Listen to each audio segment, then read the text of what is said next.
Hi guys, I'm John Edward Willie, and this is Circle 8. And in this initial episode regarding the concept of aporia or aporia or aporetics, I am wanting to tell you all a very deep, dark truth about myself, which is that when I was a kid, they would make me take the family photos just so I wouldn't be in them. Obviously, I hope it's obvious. I'm just kidding. That's a joke, if you didn't know, by Rodney Dangerfield, one of the greatest comedians. And when I was a kid, I was lucky enough to have heard Rodney Dangerfield. And I'll never forget that joke, that when I was a kid, they made me take the family photos just so I wouldn't be in them. I'll never forget the experience of hearing that joke, or also hearing Richard Pryor. My dad is a big fan of Richard Pryor, and so Dangerfield and Pryor were both really instrumental in laughing and having this thing that was like on tapes. Back in these days, my dad had their performances on cassette tapes. Later on, I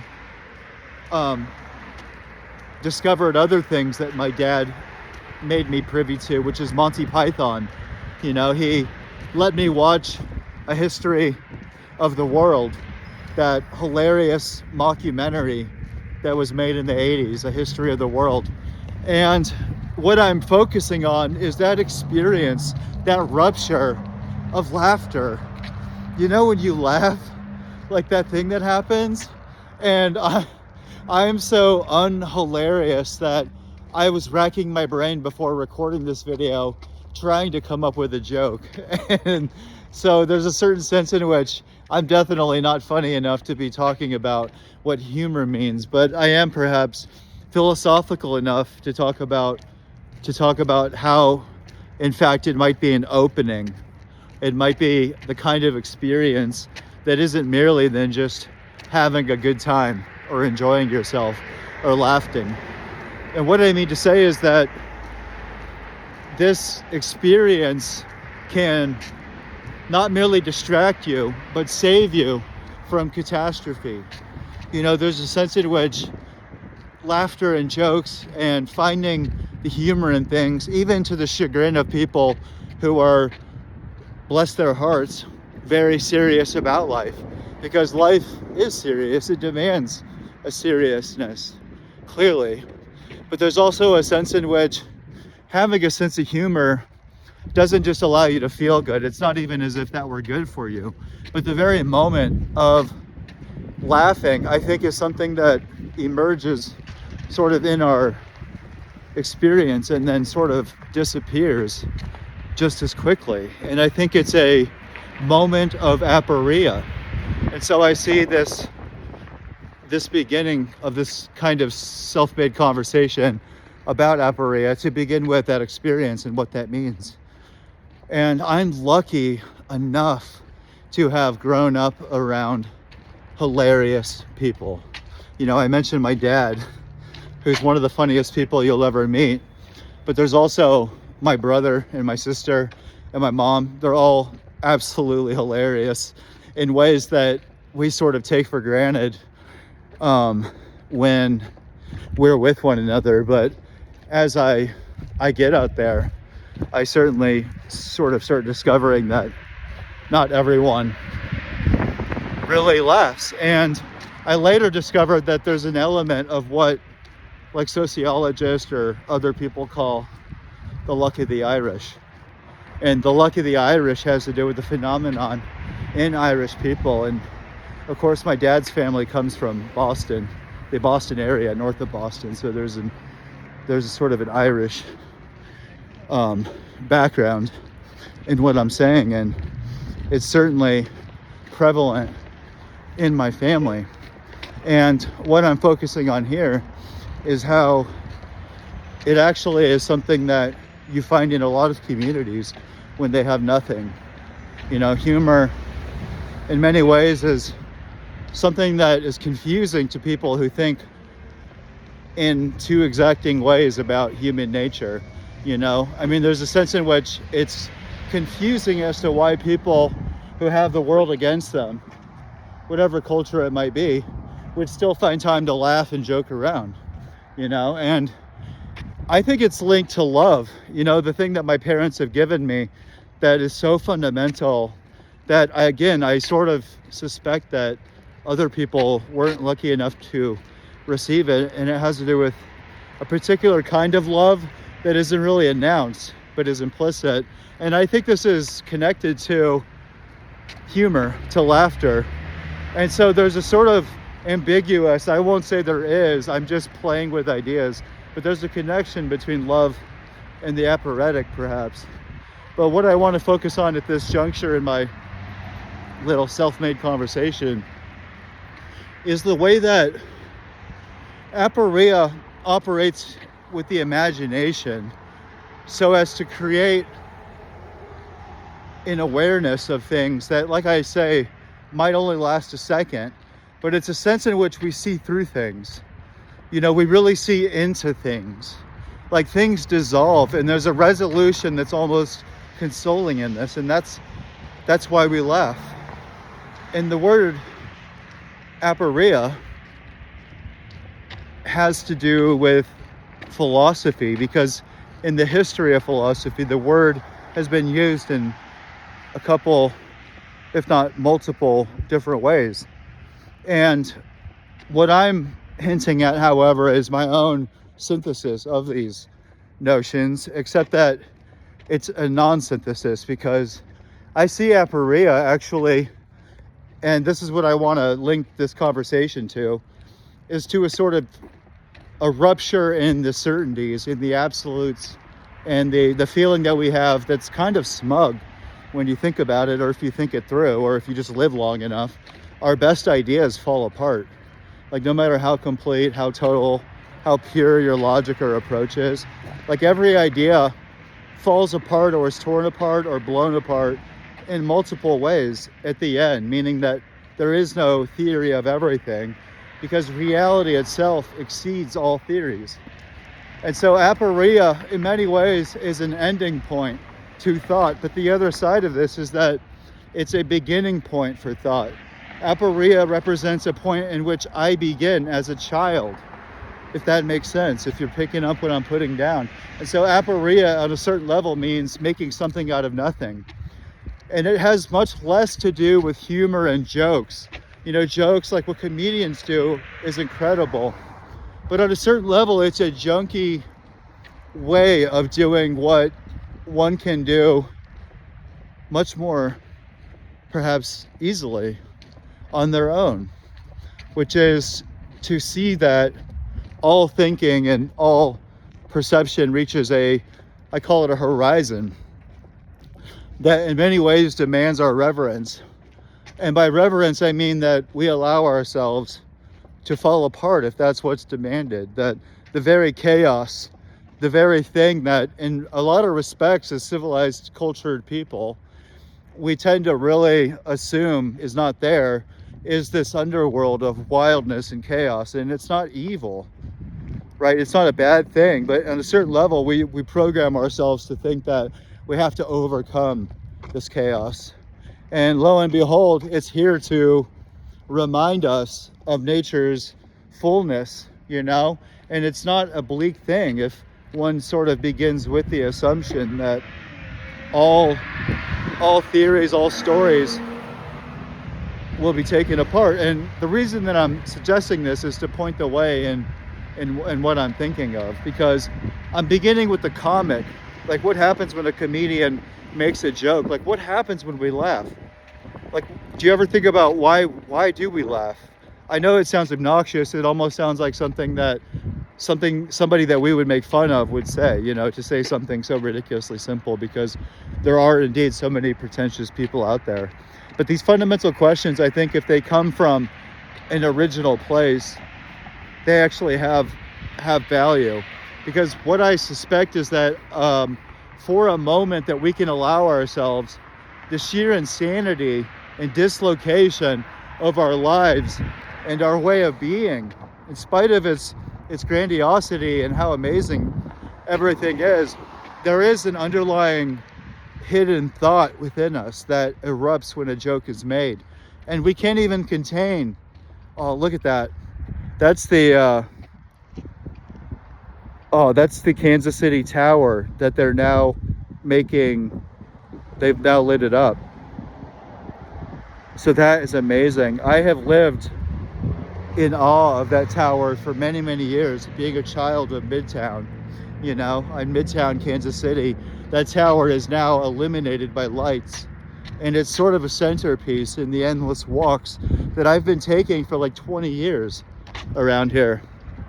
So I have almost like an intimate relation to the city around me. And so that's why I greatly enjoy making these videos sort of while I'm walking. But anyways, so thinking confronts its own aphoretic moment in the act of making a joke.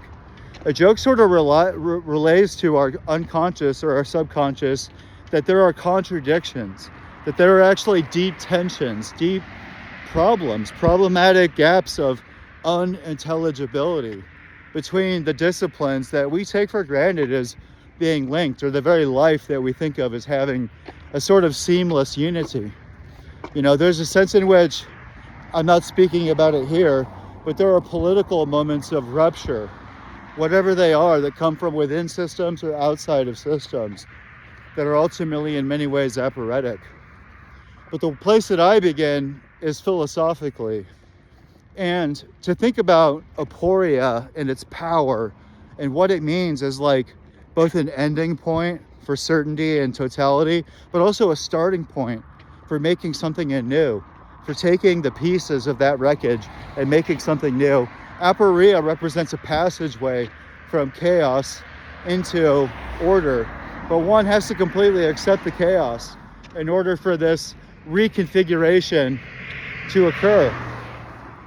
And so philosophically, there's a philosopher who's sort of seen as the first philosopher. He's a Milesian, meaning that he lived in an area of the world that is Western Turkey, Anatolia. And he is the first philosopher to think in quasi-rational terms, meaning that he was saying things that explained parts of the world within the world itself by using the world as a reference and not an outside world. And not only that, he proposed a way of thinking that allowed for criticism of other people to change that view, right? And there's a lot of ways that you could talk about this, about Thales and the emergence of Western philosophy. But what's most important here is the second philosopher, you know? There's Thales, and then there's Anaximander, and then there's, if I got this correctly, Anaximenes and others. But it's a perfect example of the fact that philosophy doesn't progress. I mean that the relationship between Thales and the second philosopher, Anaximander, and then the relationship to Anaximenes is a sign that philosophy doesn't progress. And what I mean is that Thales understood there to be one element in the universe. It's a kind of qualitative monism, in the sense that he took for granted or subscribed to the idea that water itself was the underlying element of the cosmos. Obviously, it seems strange to us, but it's utterly exhilarating given everything that has come before and was happening at this time in regards to this kind of explanation. I mean, it's quite wonderful. But Anaximander more or less develops a theory that there's not one element. There must be more than one element. And if that is the case, then the truth is that the reality that we live in is aphoretic. It's what he called aporion.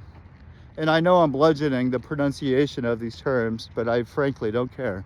And what the aporion, or later aporia, the aphoretic, means in this second philosopher, Anaximander, is a notion that the truth of reality is in relationships, but it's also in a sort of eruption or incompatibility of these relations. And so the aporetic is understood to be that which is unintelligible, and it's interpreted in many different ways. And I'm not a scholar, I barely have an 8th grade education, but what I find to be fascinating is that the philosopher who then comes after Anaximander with a similar name, Anaximenes,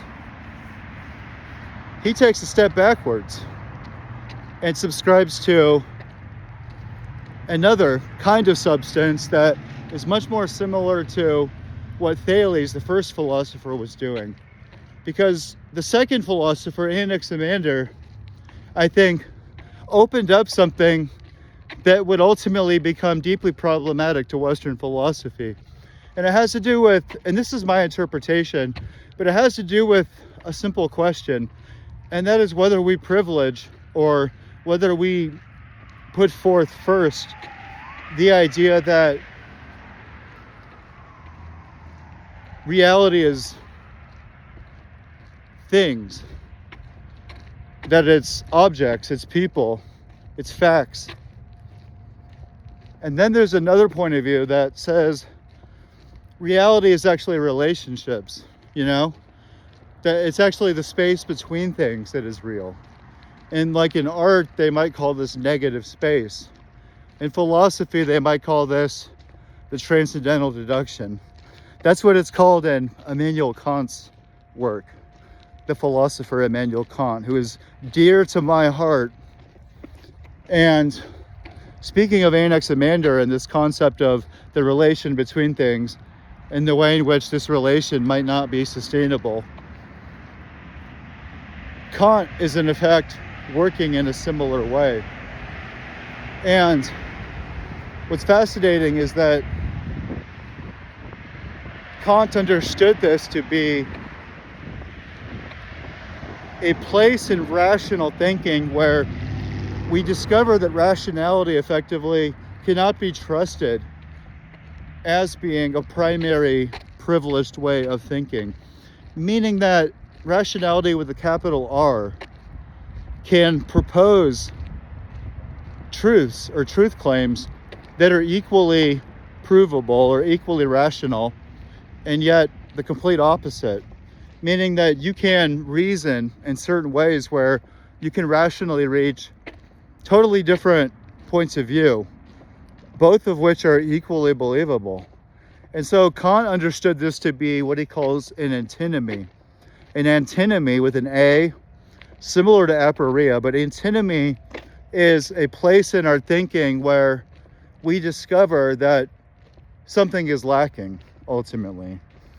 And so Kant understood his philosophy to be wrestling with the aporetic, to be wrestling with what he thought of as antinomies. For example, we can equally imagine in a rational way that space, that it goes on forever.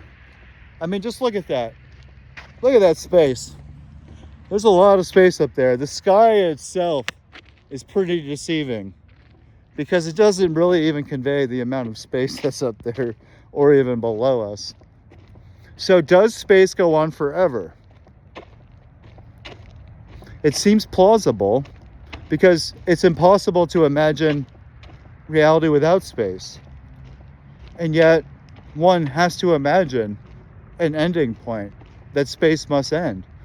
And so to Kant, these represent antinomies in thinking because it represents in effect the very limits of abstract thought, of abstract philosophy, in the way that he thought of rationalism regarding both Descartes and Leibniz, the German philosopher, the way that he conceived of their limitations in terms of the way that they approach the world.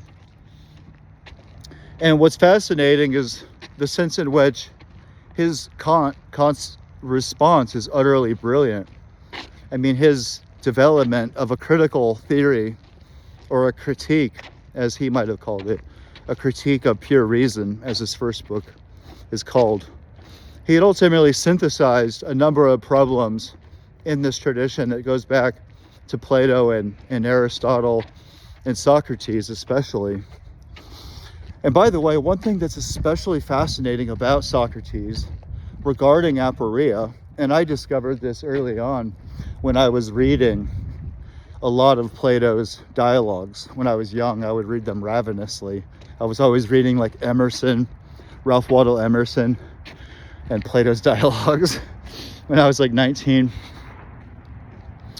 And what I remember discovering was the difference between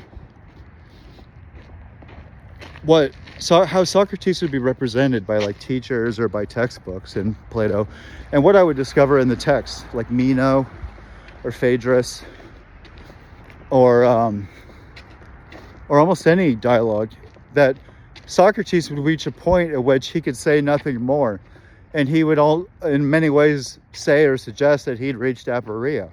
If I'm not mistaken, he did say precisely that, because Socrates himself seemed to have understood the point at which one is in a place of uncertainty. It's what the British poet John Keats called negative capability, except that perhaps on a certain level it means suspending even that, because the aporia itself can mean so many things. And when you see that for Plato, it was alarming. The aporetic, the possibility of uncertainty, of narratives and stories becoming undone, that terrified Plato in the form of the sophists, in the form of other philosophers who were in many ways suggesting what a lot of people believe now, which is that there is no truth, that it's really just about power, everybody's deluding everybody, you can just sound smart, you can sound logical and trick people into thinking you're smart. That in many ways is nothing new, because the sophists of, Plato's day and were making similar claims. And just like Kant, Plato is a profound synthesis of a lot of different views. And he's a really profound, magnificent attempt to, on a certain level, resurrect and sort of save things that again and again will be challenged in philosophy, sort of like all the way until Kant. And the way that he responded to the aporetic was to create the most profound philosophy of all time. Plato himself, along with Kant, and Kant's responding to David Hume, the British philosopher, who also proposed in very different ways very difficult points of view to respond to, because what I'm connecting this to is the part of Socrates that, for one reason or another, Plato was very willing to include in his portrait of Socrates. Like, Plato was willing to include his own contradictions. That's what's so amazing about Plato's works, is that he never really reaches this sense of finality. Like, what he sort of senses is that philosophy is really a process. Like, we take that for granted perhaps, but that's actually really rare in philosophy, for people really to see that philosophizing is like what we're doing. Like, we're not talking about philosophy, like you're doing it, and when you're doing it, there's a radical uncertainty always at play. And that's why I mentioned John Keats' negative capability, though I'm suspicious of whether or not this is related. And it's interesting because a philosopher that really influenced me when I was 19, this is sort of after I had ravenously devoured, Emerson and Plato and many others, was Jacques Derrida, the French philosopher Jacques Derrida, who is called a post-structuralist. He's known for inventing a kind of philosophy called deconstruction. And he had a mesmerizing effect on me. And he deals also with this concept of aporia. Except that, unlike Kant and unlike anyone else, he systematically eliminates the threads in all of our stories, all of our narratives, all of our images, all of our deep beliefs, all of our fondest assumptions. Derrida is able to find these threads that he pulls, and he undoes the entire tapestry. Because what he's practicing is this philosophy of deconstruction that is showing that these internal tensions, these internal problematics, ultimately are, in effect, covered up by the narrative itself, but they come back to haunt those dominant stories. And so he develops like a critique of what Derrida develops a critique of what he calls phallocentrism, with a PH, like phallic, phallocentrism. And it has to do for him with the degree to which in Western philosophy and in Western narratives, we've always privileged, or as he would say, made primary in terms of binary oppositions, the penis as being primary to the vagina. And he sees that as a minor example in a history of thinking that puts men above women. It puts blacks above whites, non-Jews above Jews. And so Derrida's practice is ultimately a profound attempt to enter the domain of gigantic thinking and sort of undo it from within. And the aphoretic for him is a moment or a rupture within writing or thinking that sort of discloses its own horizon of limitation. So these three philosophers are crucially related to Aporia. And I'm trying to be, accessible and talk about things that are very real. And that's why I mentioned comedy. But comedy is only a number of things that sort of allow us to discover, at least for a moment, the experience of these contradictions disappearing. So Kant, in his, voluminous writings, has this hilarious line where he defines marriage, like marriage between men and women, as being a contract regarding the mutual use of one another's organs. And marriage is a contract between people regarding the mutual use of one another's organs.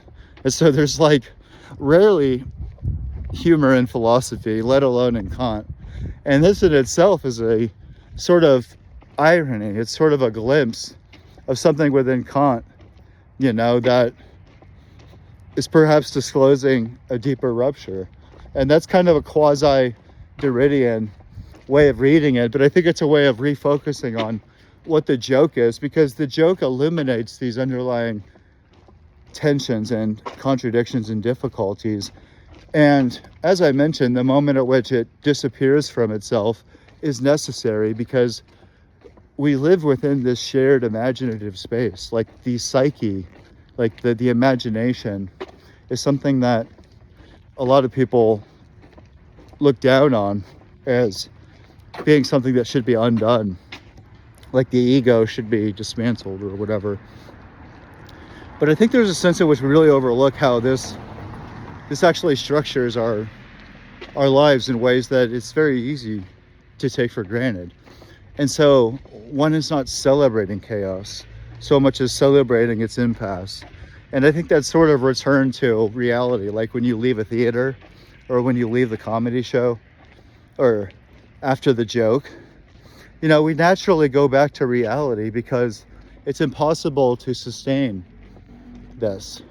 But on a certain level, it's highly conducive, if not cathartic, to a kind of opportunity that we might have for suddenly glimpsing what could be an abyss, what could be terrifying. That's why comedy itself is so dangerous to people in power. That's why satire is so absolutely deadly, because it can absolutely undeal the very myths that we wrap around ourselves. And so I find this aphoretic moment to also be discovered in a tradition that is universal, which is the pupil-teacher relationship, in terms of like what teachers are trying to do with students. And there's so many things, that teachers are trying to do. But what I'm interested in is how you teach those things that can't be taught. Because in my experience, I've discovered that there are things that you literally, or it seems literal, you can't really teach. And one of those things is irony. Like, a sense of irony is what I think I picked up from my dad and my mother and my brother and my sister and my family. And irony is a link between love and laughter and the aporetic. Because irony in many ways is so difficult to teach, because what irony demands beforehand is the comprehension of two things. And if you can barely comprehend one thing, then you can never really experience the utter kind of perspective that comes with suddenly seeing the other in ways that you didn't expect or you didn't previously connect.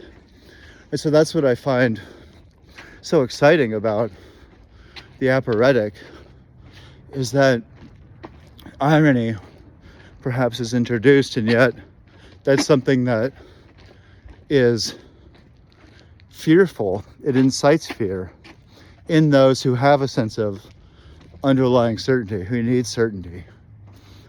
And so that's why I think the teacher-pupil relationship is really interesting, because the teacher is trying to lead the student to a place. And I mean, like, not just education in America, but education in terms of like spiritual traditions or wisdom traditions, or if you're just like a dude trying to raise your kids and you're trying to like take them to the light and show them things that are like irony or like jokes, they almost like cannot be communicated. There's a sense in which you're taking them and you're pointing, that the aporetic is sort of like a moment where you're being pointed in a certain way, like a joke. Like when you hear a joke and you're suddenly laughing and you're like, holy shit, I haven't laughed in days. That feeling moves through us, and it does something physiologically, humor. And I think that it's quite exhilarating to, in many ways, be able to have a healthy relationship to the number of beliefs that we sort of have to believe in order to keep our lives going, but being able to oscillate in a careful way between these worlds of sort of having a cosmic perspective and having a personal subjective perspective, because maybe that's the best way to frame like what's happening. Because when a joke is made, one suddenly has the experience of a cosmic like awareness that things don't matter, and it's not a bad thing. That's why we laugh. And yet one goes back into the subjective point of view of being I. And I think that the ability to sort of oscillate between these expanses has something to do with the kind of movement that is allowed through the radically humanizing act of comedy, which brings everyone to their knees, so to speak. And it's no wonder that, like romantic comedies have always sort of had their place in people's lives long before current media, but in plays. And there's a certain sense in which like things turn out quite wonderful in the end. And we like that. But there's also a sense in which the very thing that I've been speaking of comes out and plays. And in many ways, this act in itself in theater is the aporetic. And it's not romantic comedy. It's not Kant or Derrida, so much as it is a kind of tear within our lives that's sort of opening up a new dimension. And I know a lot of this sounds very, as I always mention, convoluted, but I think there's a sense in which what I'm trying to do with all these with this video specifically, is to build a basis for discussing other things that are related to this that I was meaning to speak about in this video. And one of those is the Zen koan tradition. Whether it's in China or Japan, there's tradition of teachers leading their pupils to the way by telling them stories, by asking them questions that can't be solved. And so if I don't make that video, you'll have to remind me to make that, because that tradition of being able to communicate the incommunicable, as happens in a tradition where people are set on task, they're set on path to solve problems that turn out to not even exist. So that student sort of discovers the very limits of their thinking and their theory in Chan Buddhism. And it's very similar to what happens with the philosopher Ludwig Wittgenstein in regards to the degree to which one can only be pointed, you know? And so I think of the tradition of riddles and the kind of thinking, the kind of teaching that sets forth a puzzle or a complexity that in pursuing, you ultimately discover something deeper, something more meaningful. I think that in many ways is linked to this. And, you know, the final thought that I have is that there's no theory of everything. Like, there's no certain metaphysical view that anyone has. It all comes undone, no matter what you believe, including myself. And that's a wonderful thing. It simply means that thinking is a process that's always keeping in contact with the world that is disappearing from it. And so there's a sense in which